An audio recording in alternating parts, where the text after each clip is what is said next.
আদা রসুন সব নিয়ে নিয়েছি। এরপর এটাকে আমি ভালো করে একটু ঘষে নেবো। আপনারা এটাকে মিক্সিতেও বেটে নিতে পারেন, কোনো অসুবিধা নেই।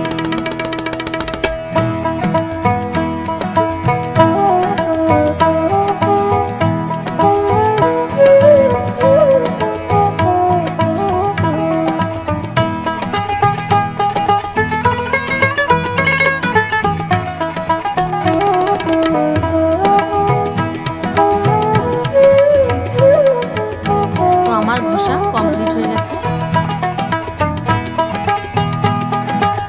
আমি প্রথমে মাংসটাকে একটু পরিষ্কার জল দিয়ে ভালো করে ধুয়ে নিচ্ছি। আমি একটু অল্পই আপনাদেরকে করে রাখাচ্ছি। দেখুন আমি মাংসটাকে পরিষ্কার জল দিয়ে ভালো করে ধুয়ে রেখে দিয়েছি। এরপর আমি এর মধ্যে দেবো সর্ষের তেল অল্প পরিমাণ। এরপর আমি একটু দেবো নুন হলুদ দিয়ে দিয়েছি। এরপর আমি আদা বাটাও দিয়ে দিয়েছি। এরপর আমি একটু সস দিয়ে দিলাম। আমি এটাকে ভালো করে মাখিয়ে নিয়েছি।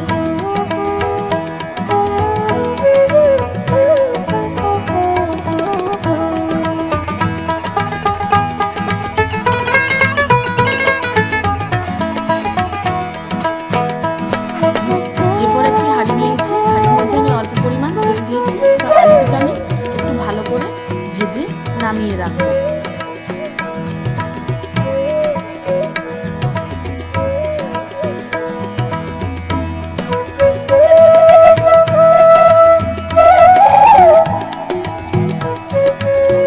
আলুটা আমি একটু ভালো করে ভেজে নেব।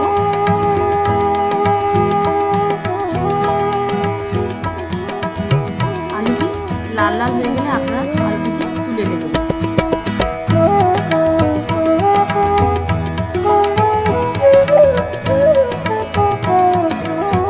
এরপর আমি হাঁড়িতে অল্প পরিমাণ তেল দিয়েছি। এরপর আমি একটু চিনি দিয়ে দিলাম যাতে মাংসের ঝোলের রঙটা খুব ভালো হয়। এরপর তেলটা গরম হয়ে যাওয়ার পর আমি এতে এরপর ভালো করে নাড়িয়ে নেব।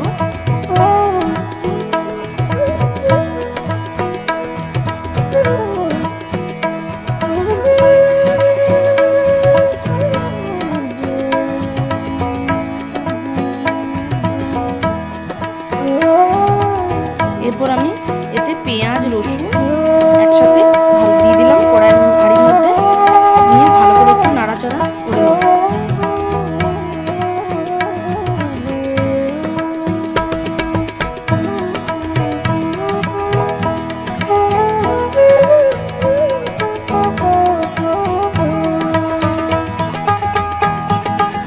পেঁয়াজ রসুনটা আমার লাল লাল করে ভাজা হয়ে গেছে। এরপর আমি এর মধ্যে ভাজা আলুগুলোকে দিয়ে দেবো, ভালো করে একটু নাড়াচাড়া করে নেব।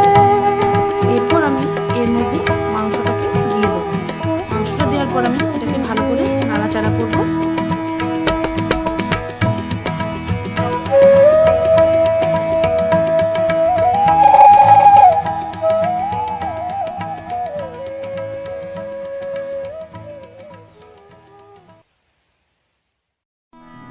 দেখুন আমার কিন্তু মাংসটা কষা হয়ে গেছে।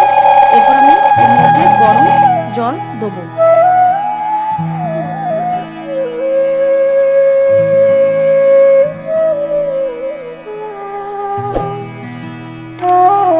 এই দেখুন আমার মাংসের ঝোলটা রেডি হয়ে গেছে। এরপর আমি এটাকে নামিয়ে নেব।